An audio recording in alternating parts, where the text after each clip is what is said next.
Peace. Infinite waters diving deep once again. Breathing in that good ass prana, baby. We are out here first thing in the day in the harder nature, baby. 10 questions to ask people if you really want to know who they are. Someone wrote in this that they're very shy around people. They don't know what to say. They freeze up. In summary, they totally suck at conversations. And we ain't even had breakfast yet. Can I get a hello? Don't worry, you're not entirely alone. I'm going to share with you what's helped me along my journey. Because I used to freeze up around people. I didn't know what to say. I was like, how are you?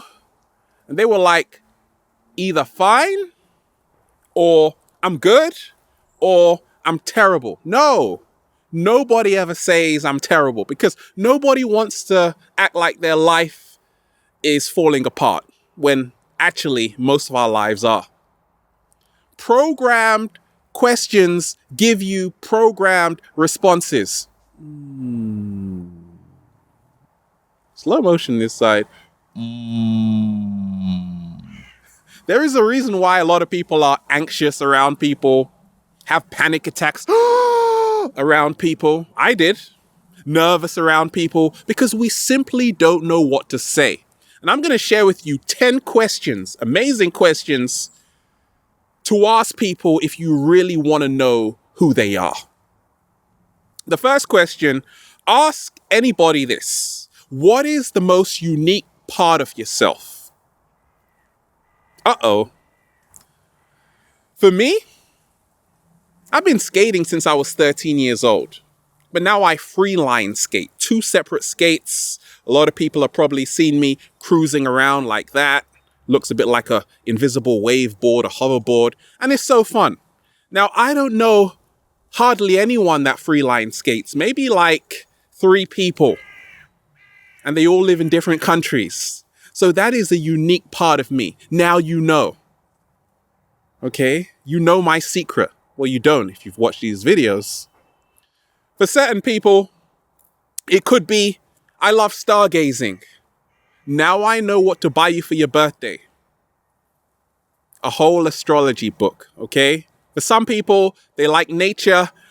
Some people just like staying in bed until 3:33 in the afternoon. That's unique, okay? There is something unique about all of us. Certain people love ironing. Huh? Who loves ironing? You do. That's why you're so unique, okay? People open up by that question. The second question to ask people if you really want to know who they are is, what is a song you've listened to that you're really embarrassed about? Could be a song, could be a book you've read, something you've watched, a movie, a television program that you're really embarrassed about. Now, I'll answer it. Sunset Beach. That's right, Sunset Beach. I used to watch that growing up as a child, and they would have like long freezes in between saying stuff like, Gregory? Dun, dun. And they would just stop like for 5 minutes.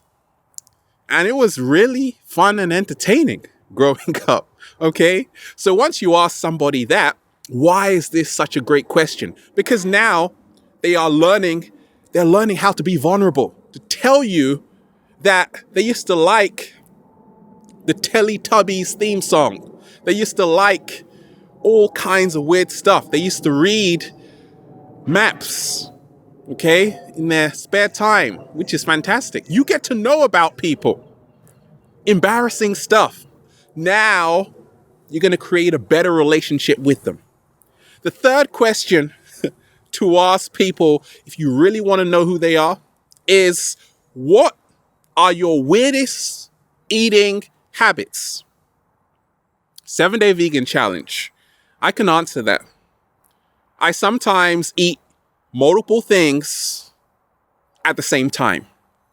Strawberries, raspberries, blueberries.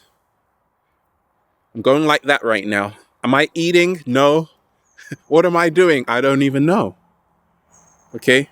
But it feels good. Okay? What is your strangest eating habit? I'm asking you right now. Don't lie to me, man.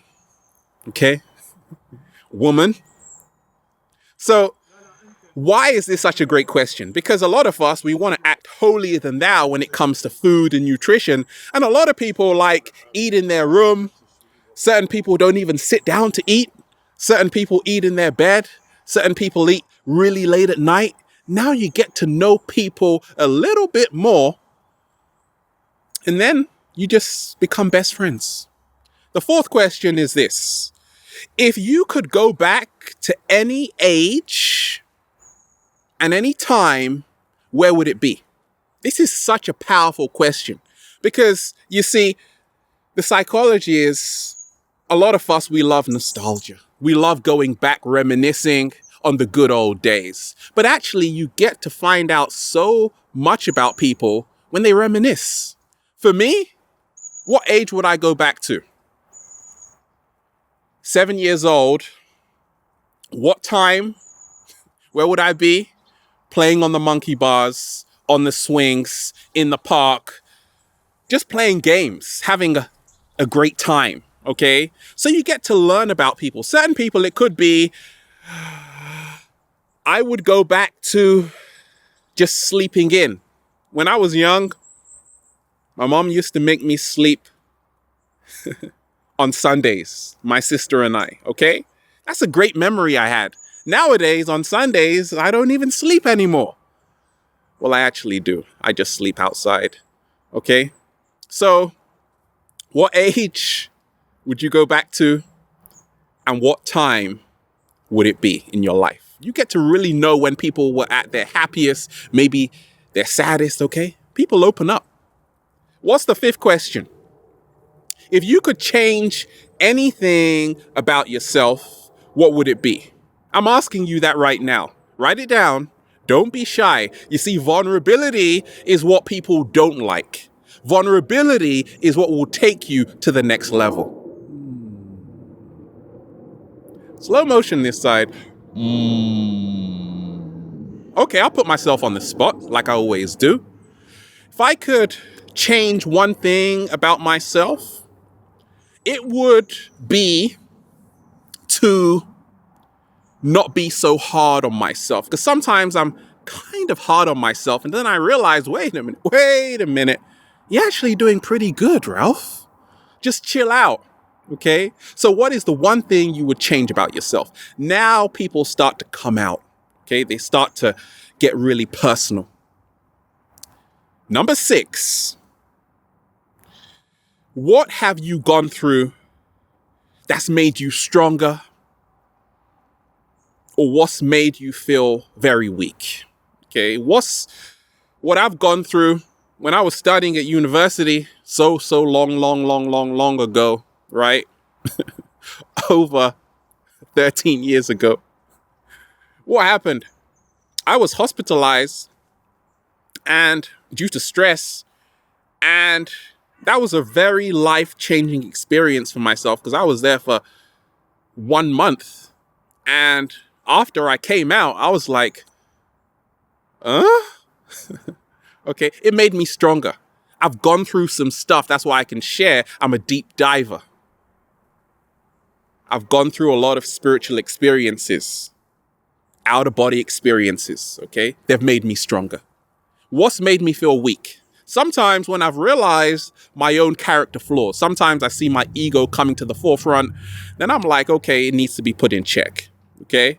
So sometimes what makes me feel weak is also the state of the planet. A lot of people are being manipulated. A lot of people are being dumbed down. And a lot of people who are in positions of power aren't really using their voice to really speak the truth. I'm doing that more and more each day, and I love to see people doing that. See how much you already know about me just by that one question? What's number 7? If money was no object, what would you do? Okay, Alan Watts said that. And that's a great question. Why is this such a great question if you really want to know who people are? If money was no object, what dream job would you choose? For me, I would be doing this, okay? Because there's a reason why I make videos in nature. Because I'm healing myself at the same time, breathing in that good-ass chi, that good-ass prana. And I naturally come to nature. A lot of people wouldn't be working where they're working if money was no object. They would probably be jumping out of an aeroplane. Whoa! Do you think I should do that? Do you challenge me to jump out of an aeroplane saying, "Can I go there?" Right? I wonder how I would say it actually.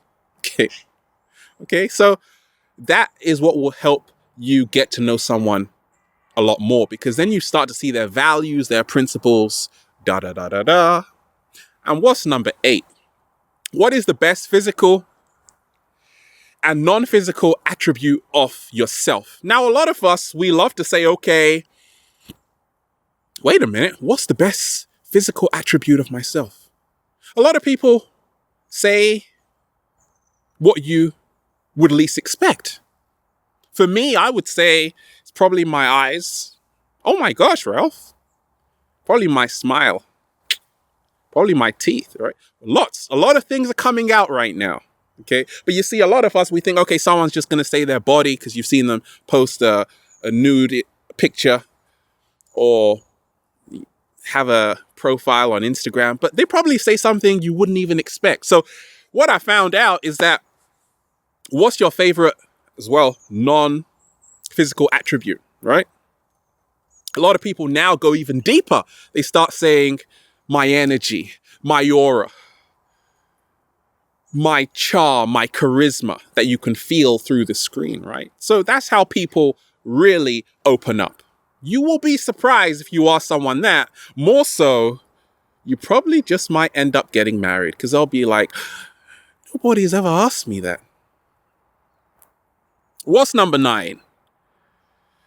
What decade do you belong to? Why is this such a powerful question to ask? Because I'm still stuck in the 80s. Like, I grew up and I was influenced by a lot of dance music, good 80s music, and even a lot of 80s rap music into the early 90s, right? The 90s, we can do the 90s because I was listening to a lot of Tribe Called Quest, a lot of Illmatic. Who likes Nas out here? Shout out to Nas, right? So that's the era I'm off. I'm off the 80s. And also, I even like a bit of the 60s, like the hippies. I'm like, gosh, I probably belong to that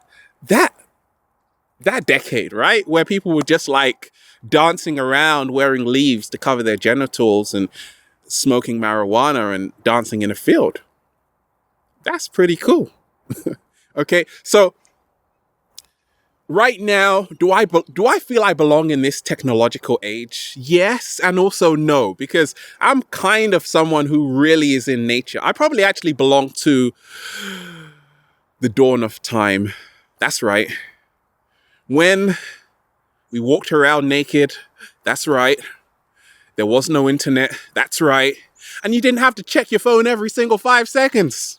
That's the decade I belong to, okay? Because now it's getting a little bit tedious, but I love it at the same time, okay? So that's a great question to ask somebody, because you really get to know what they like and what they definitely don't like.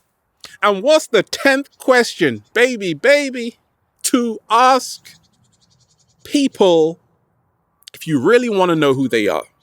The last day on planet Earth. That's right. You got actually 5 minutes left. 5 minutes left. 4:59. 4:58. That's right. It's going down real fast. What are you going to do? Last 5 minutes on planet Earth. What would I do? I would probably just start freeline skating and say, hey, at least I go out skating. Let me land this trick though. Right? A lot of people might just stay in bed. A lot of people might just really do what they always wanted to do. It might be walk out of work, walk out of the classroom, right? You'll probably be a renegade because you would see that you have nothing left to lose. And really, if you think about it, I am living like I only have 5 minutes left to live. And once you adopt that mindset, you put things in perspective to say, okay, it doesn't matter how much money you have, how how big your bank account is, okay? Where you live, how many views your video gets. All of these things are just superficial, okay? The only thing that matters is if you are doing what makes you love, if you are doing what you love, and you're having a good time for the last 5 minutes. I would probably just say, though, it feels so good to be alive, baby. Can I get a hello? Just in time. Have a beautiful day. We're out here, baby. Infinite waters. Diving deep once again. Stay well. Stay healthy. Peace. You.